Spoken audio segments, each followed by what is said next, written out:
धन्यवाद अध्यक्ष महोदय, आपने मुझे बोलने का मौका दिया।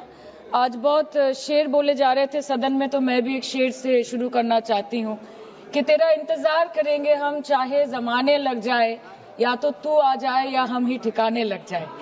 तो सर, ये शेर मुझे अच्छे दिन की याद दिलाता है, वो दिन के जिसका वादा था, इस सरकार के नेकी का जो इरादा था, जो इरादे 2014 में काफी बुलंद थे, पर 2024 के आते आते इनके नीतियों में कुछ थोड़े बहुत घमंड थे, जिस घमंड के चलते पूर्व में नोटबंदी और लॉकडाउन जैसी घटनाएं घटी और जिसके वजह से 700 से ऊपर किसानों की मौत हुई, और जिसके चलते मणिपुर पर प्रेसिडेंट्स रूल तो लागू किया गया, लेकिन बस यही बोलना था कि 22 महीने लग गए और कई लोगों की जानें चली गई। सर, मैंने आगे भी ये चर्चा की थी कि if president's rule was the only solution, why was it not imposed months ago when people were dying? जब हजारों की तादाद में लोग बेघर हो रहे थे, चारों तरफ आग जल रही थी, जब महिलाओं को विवस्त्र करके रास्ते पर घसीटा जा रहा था, जब सिर्फ भारत नहीं बल्कि पूरे विश्व मणिपुर की चर्चा और निंदा दोनों कर रही थी, तब आप कहां थे? Sir, this delay in imposing president's rule proves that the BJP leadership neither had the will nor the competence to handle the Manipur crisis, and the administration watched quietly as ethnic tensions spiraled out of control. Sir, मैं ज्यादा detail में नहीं जाऊंगी क्योंकि हमने चर्चा पहले भी की है, और आज लगभग 2:15 को हम मणिपुर पे आलोचना कर रहे हैं। इतना इंपॉर्टेंस अगर पहले दिया होता तो शायद इसकी नौबत ही नहीं आती। So this is what I think. पर सर, ये शर्मिंदगी की बात है कि आज भारत के एक राज्य में प्रेसिडेंट्स रूल है। ये भी शर्मिंदगी की बात है कि 140 करोड़ की आबादी में 80 करोड़ को मुफ्त में राशन दिया जाता है।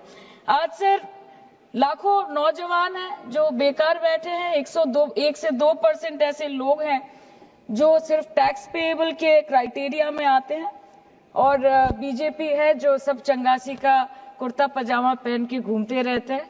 ये दिखाने के लिए अच्छी बात है, लेकिन ग्राउंड रियलिटी कुछ अलग ही है।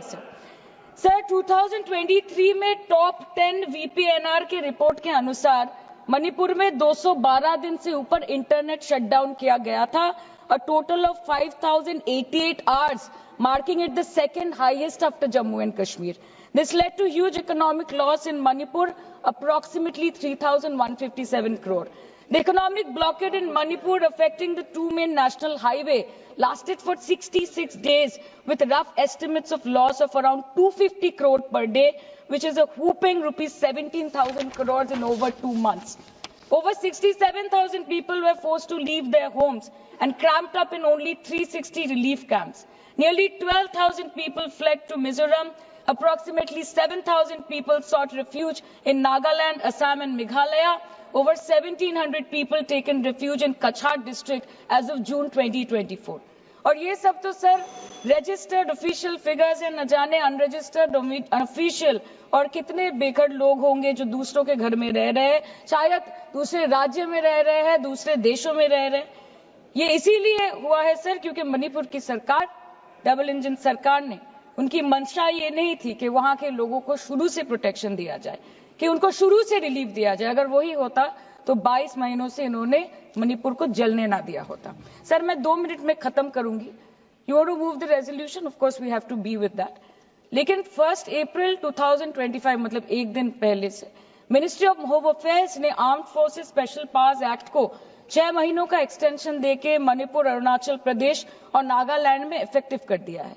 इससे समझ आता है that law and order in Manipur has seriously deteriorated. आज भी बीरेन्द्र सिंह जी बीजेपी वाले बोल रहे थे कि 1960 से हजारों रिफ्यूजीज मणिपुर में घुस के बैठे हैं, 2001 का सेंसस रिव्यू करना है और डिलिमिटेशन से पहले एनआरसी लाना है। मतलब आपको कुछ सुधारना नहीं है, आपको बस और बिगाड़ना है। जिस तरह असम में एनआरसी के नाम पे इस सरकार ने 1500 करोड़ से ऊपर फूंक दी और करीबन 19 लाख लोगों को अस्तित्व संकट में डाल दिया। अब वही हरकत दोबारा दोहराना चाहते हैं मणिपुर के लोगों के साथ। अध्यक्ष महोदय, मैं अंत में बस इतना कहना चाहती हूँ मणिपुर के भाई और बहनों की तरफ से कि जिंदगी यूं भी गुजारी जा रही है जैसे कोई जंग हारी जा रही है। जिस जगह पहले के जख्मों के निशान हैं, फिर वही पर चोट मारी जा रही है, फिर वही पर चोट मारी जा रही है। इसलिए आपके माध्यम से इस सरकार से मेरी यही अपेक्षा रहेगी कि मणिपुर के हालात में सुधार लाए, वातावरण में संतुलन लाए, पहले अपने देश के लोगों को मित्र बनाए, फिर जाके विश्व बंधु कहलाए जाए।